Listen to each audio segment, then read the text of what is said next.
What's up, everybody? My name is Moya Daniels, And I'm Travis Daniels. and this is the Daniels Lens.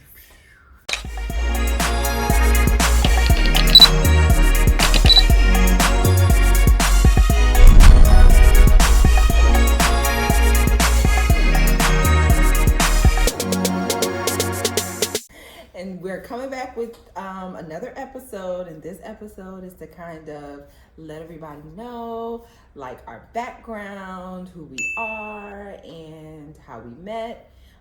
Just for those of our followers that really don't know us that well, that don't know us personally, you get to see a little glimpse of like our backgrounds and how we actually met. Yeah, so we're going to take you guys way back.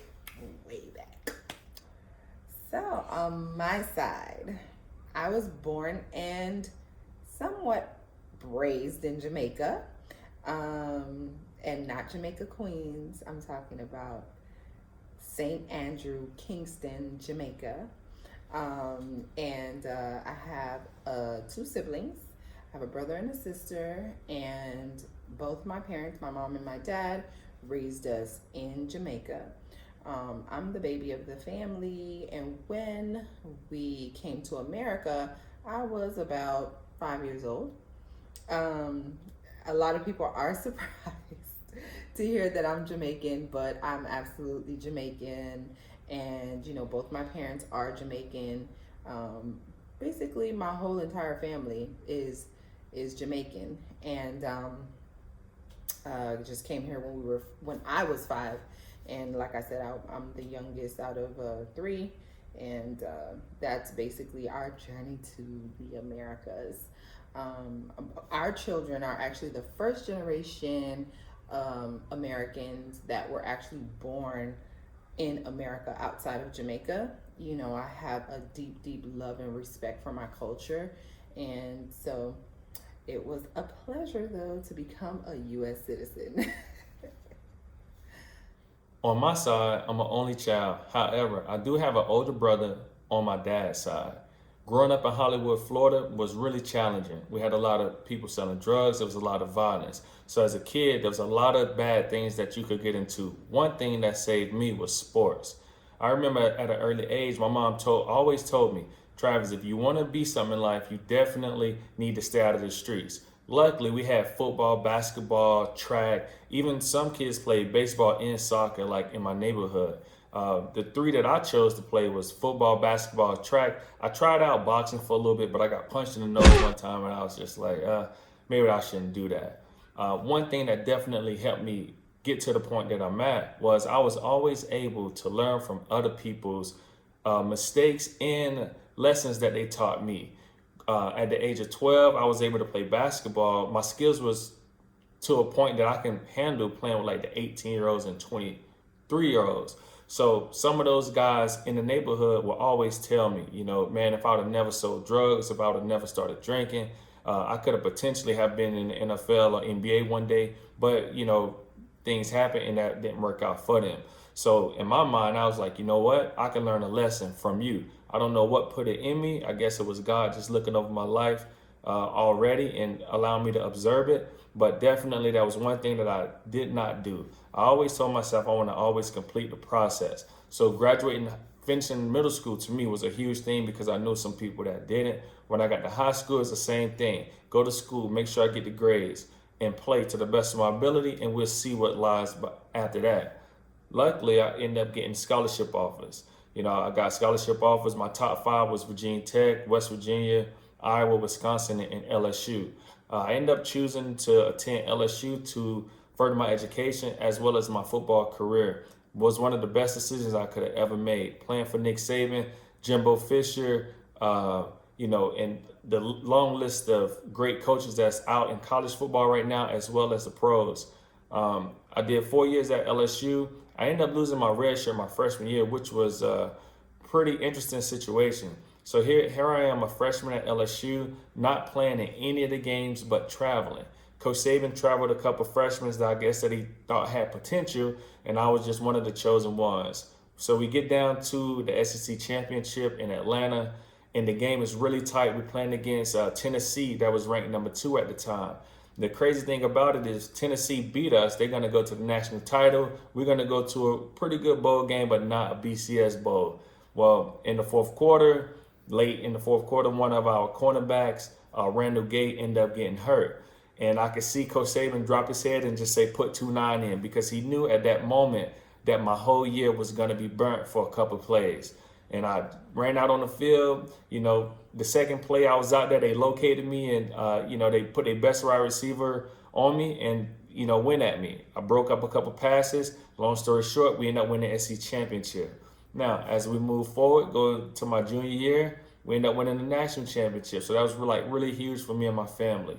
1 year after that, I ended up getting drafted to the NFL by the Miami Dolphins. So I go from the Miami area to Baton Rouge, and then I end up coming back to play for the hometown team, the Miami Dolphins, which was an amazing experience because I remember times when I would go to the training facility just to watch them practice, watch Sam Madison, Patrick Surtain, Jason Taylor, Zach Thomas, and all of the other guys, and just watch how they work, and then go back to Baton Rouge and take some of the things that I saw them doing and try to apply it to my game as well as what Coach Saban was teaching us. I am now a Miami Dolphin. So I ended up playing 8 years in the NFL total, which was an awesome experience. I was able to meet a lot of people. I was able to learn how businesses run and so forth and so on. After that, I ended up starting a photography company called Travis Danes Photography. And so we're based here in South Florida, but we travel the world photographing weddings. I'll put up a couple photos through this so you guys can kind of check them out.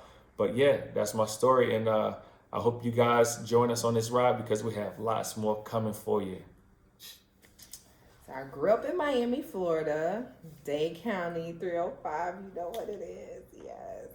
Grew up in Miami, and, just similar to Trav, I grew up in a very rough neighborhood, and I wouldn't call the neighborhood rough, but the environment was rough, because my neighborhood was pretty nice, but I just knew that the environment was a little hostile.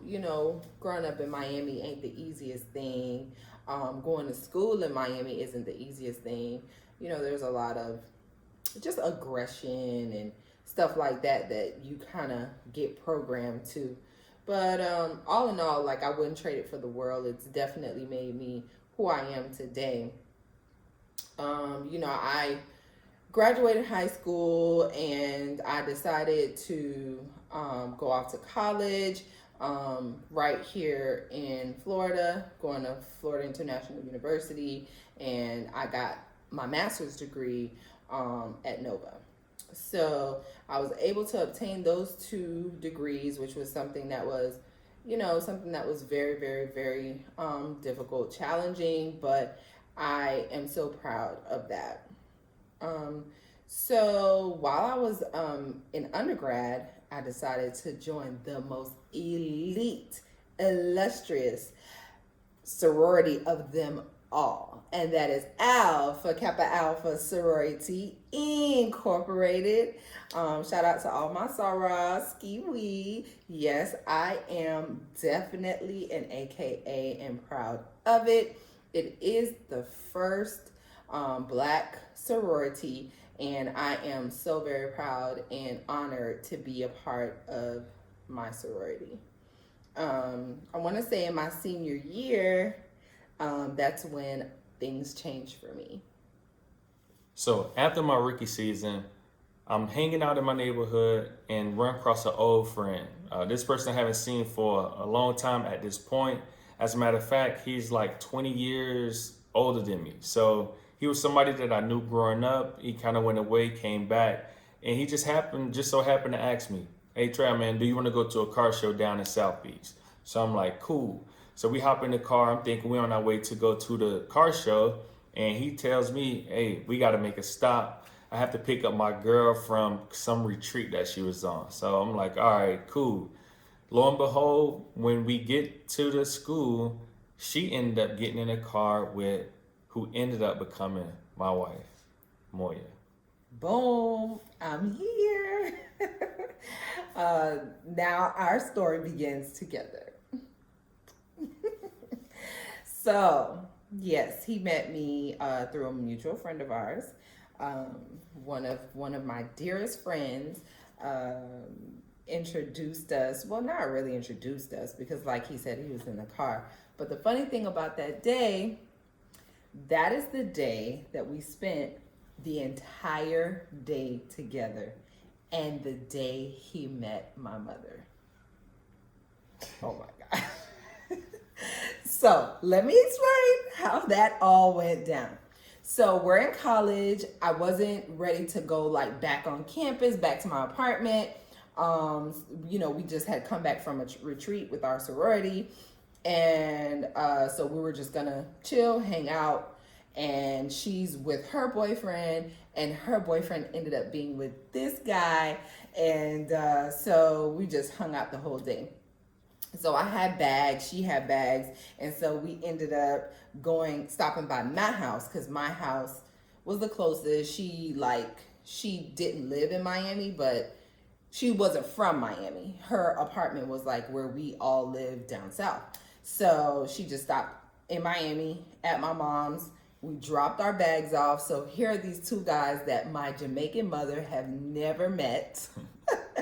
And so she brings our bags in, and well, he brings our bags in actually. Him and my friend's boyfriend at the time brings our bags in. And so my mom, if anybody knows my mom, she's already like screw face, like who is he? But so I was just like, Mommy, keep your eye on this guy. I don't know them. I don't know him. Keep your eye on him or whatever. Because it was just like, who is he? So he came in, dropped our bags off. Me and my friend, we jump in the shower. We get ready. We get, throw on some cute outfits. And they're just like, come on, let's go get something to eat. So I'm like, cool, let's go get something to eat. Yeah. So as we're sitting in the living room and Moya is, getting ready and all of those things, just so happened her mom was out there and we were just having a little small talk. Which is crazy for my mom to do. She don't small talk with nobody. Yeah, the news was on, and it just so happened to show the Miami Dolphins. So I could see that she was like really like paying attention to what they were saying. So I just asked her do you like sports? And she's like, yeah, I like sports. I was like, well, do you like the Dolphins? And she was like, oh no, they're terrible. They so trash. All these things, right? So she have no idea that I play for them, and I'm not gonna say nothing to her about it neither. So I'm like, well, maybe this coming season, maybe they can switch things around. They got some pretty good players over there, so it should be all right. And we leave it at that. So that night we end up going out. Me, Moya. And our two friends, we ended up going out. So, yeah, that's how it started. That's how it all began. He forgot all night long. Oh, yeah, we was hanging out. He was pressing on me like, oh, when you go give me your number or whatever. I was just like, Yeah, so she gave me the email. I gave him the email, guys. But, yeah. He could get the number. He got the email though. Yeah. And so, but shortly after that, I was just like, oh my God, he's so nice. He's so different. I was very apprehensive. I mean, I didn't want no playboy that played ball. Come on, guys. We know that all ball players have this stigma, play ya player. Don't believe it.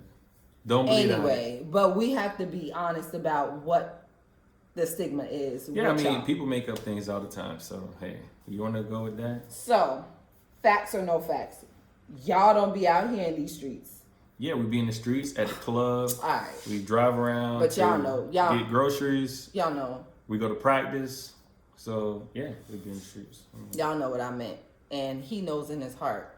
He knows what I meant. I have no idea what she's talking about. Deny.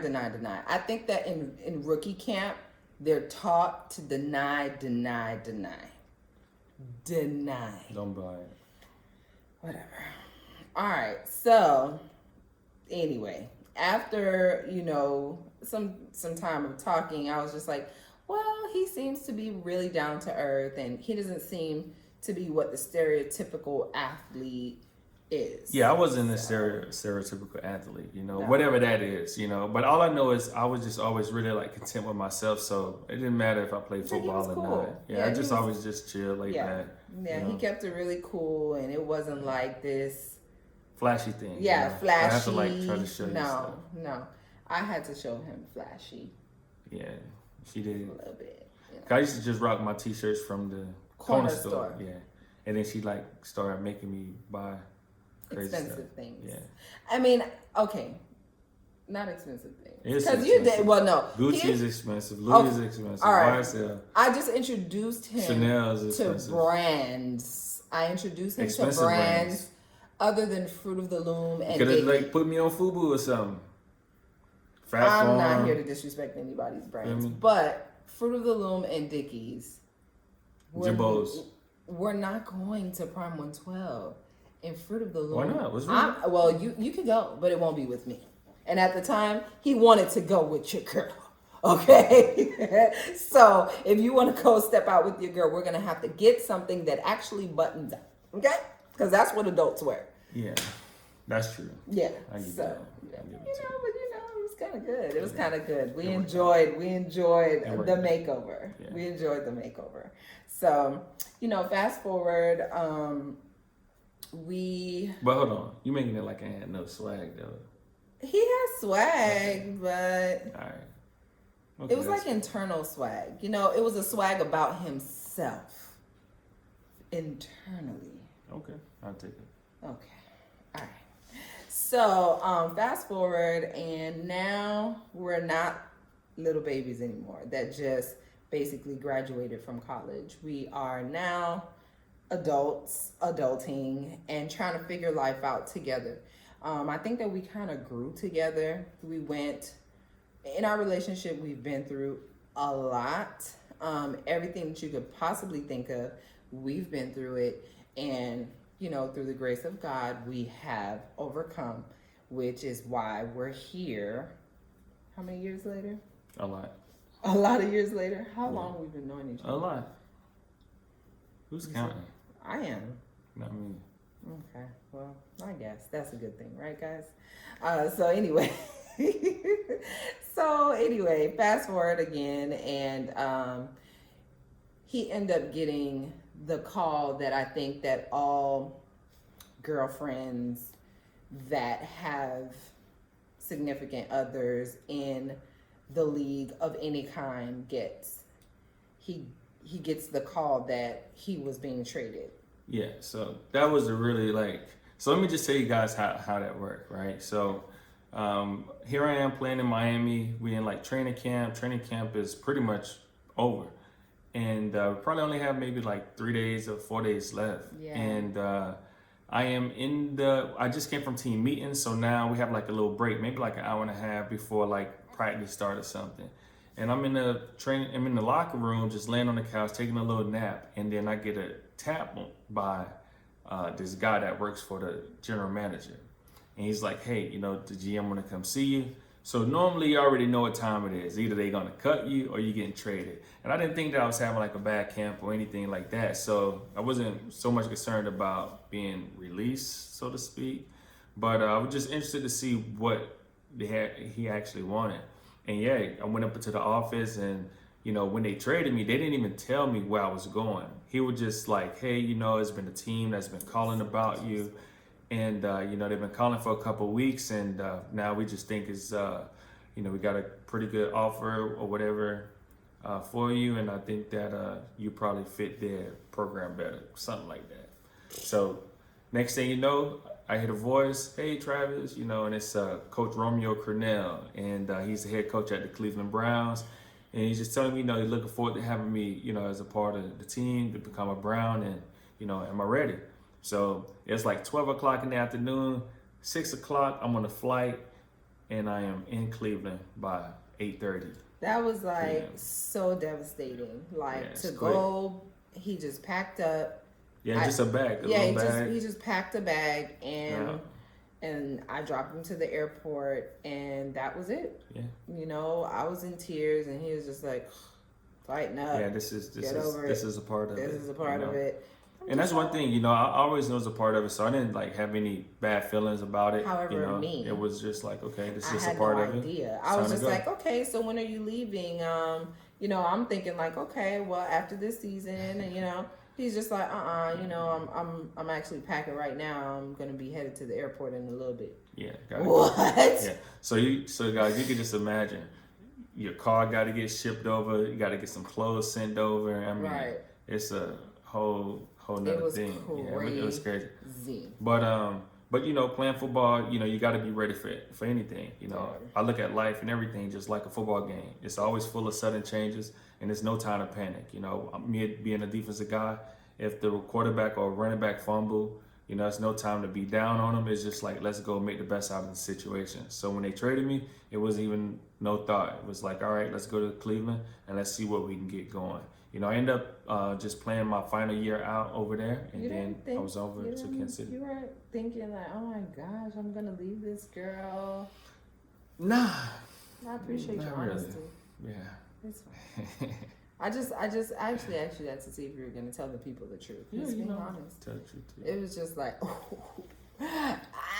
over there and see what they talk about over there. Nah, actually, it was like crazy. Cleveland is different, but it's Cleveland was the worst time in our relationship. Really? Period. Point blank. Period. I was miserable. I was probably making him miserable. There were things that we are not even going to discuss that went down because he almost lost his life quite a few times.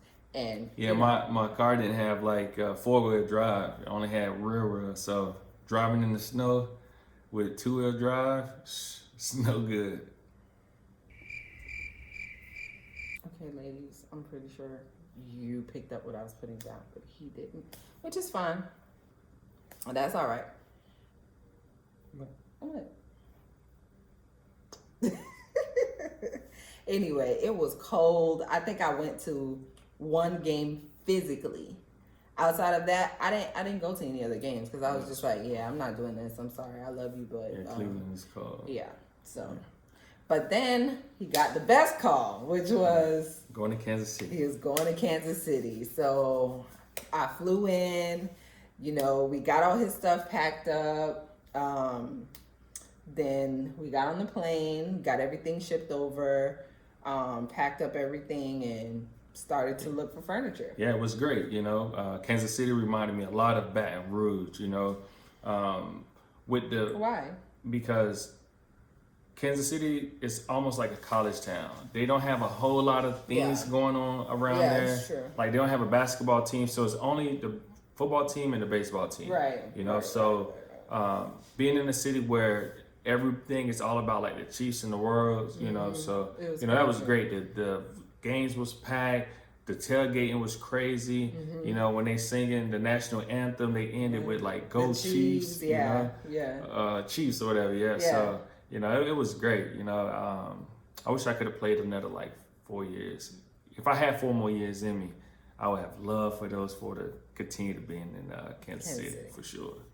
I could see why he would feel that way. Kansas City was nice. Yeah, and I'm still cool with people to this day. Yeah. I still talk to a lot of guys that work for the team, working in the front office and everything. So it's great. So Kansas City was way better than Cleveland. Yeah, and plus I was there a lot longer, so you were. I had more time to tour the city, meet a lot of people, people outside of the football organization, so it was great, So, I lived at the airport at that point.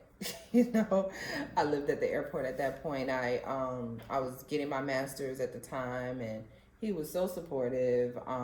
Basically, there'd be times where I'll be studying my master's degree. It was a very intense program. It was an expedited program that lasted 2.5 years, but it was like every month I had major exams. So he would like set an alarm clock, and he would call me, and he'd be like, how's it going? Because I would have to stay up all night long. And he would like call me and be like, hey, checking in, how you doing? So it'd be like every 2 hours or, every hour he would call me. And I just thought that was just the sweetest thing because, of course, he had a very strenuous job, but he was still able to support me from a distance. and then I would go back to Kansas City. So it was nice. Yeah. I liked it, and I loved the way he showed me that he loved me. And then came Amoy, our first baby. He's just making the transition from retiring and starting his business and everything like that. And we found out we were expecting. Yeah, like that same year, pretty much. Yeah, So it was like quick. yeah. I was retiring from the NFL, starting a photography business, and at the same time, we ended up finding out pretty much she's pregnant. Yeah, so Yeah. So that was exciting. that was very exciting. We were very, very happy.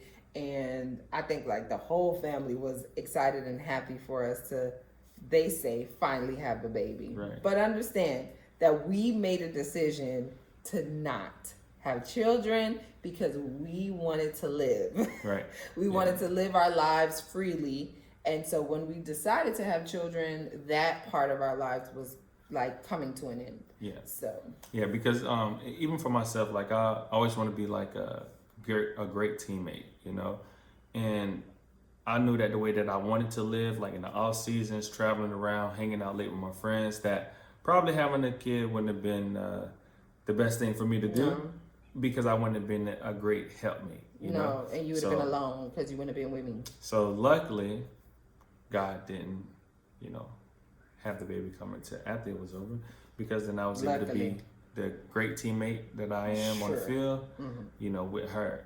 From everything, from waking up in the middle of the night, if I got to do the bottles, whatever it took, I was all for it. Yeah, I will tell you that he was definitely a more amazing dad, that he had to catch up to being that amazing mate. I'll tell you that much. Yeah. Yeah. Well, everything has a season. Yeah. Time. Yeah, season and time. I will tell you, like, he gradually grew up and matured into being an awesome mate.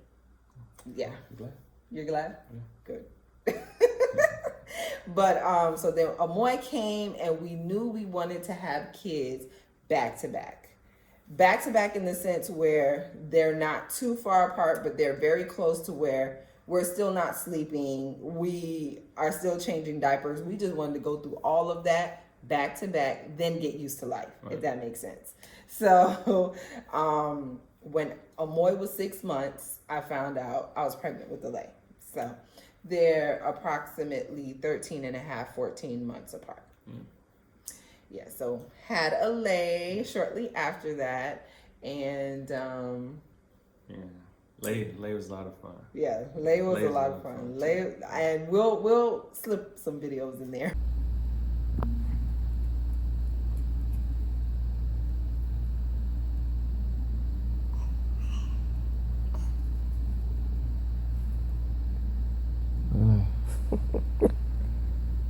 Alay was a lot of fun. Alay was the baby that would just stare and watch Amoy turn up. Right. So she would just be like, oh, wow, that's what being a big girl looks like. And now her and her sister are actually in competition. The house. Yeah, they're in competition to see who will win. And look at us. Just the balance is, we lost. Because it's 3 against 2. We're about to have another one. And at least they're big girls now. And this one will have a fresh start. So that basically fast forward to where we're at. But we got married in 2016. What was the date? April 17. Oh, just like, you can't get me on the dates. Make sure you remember. Yes.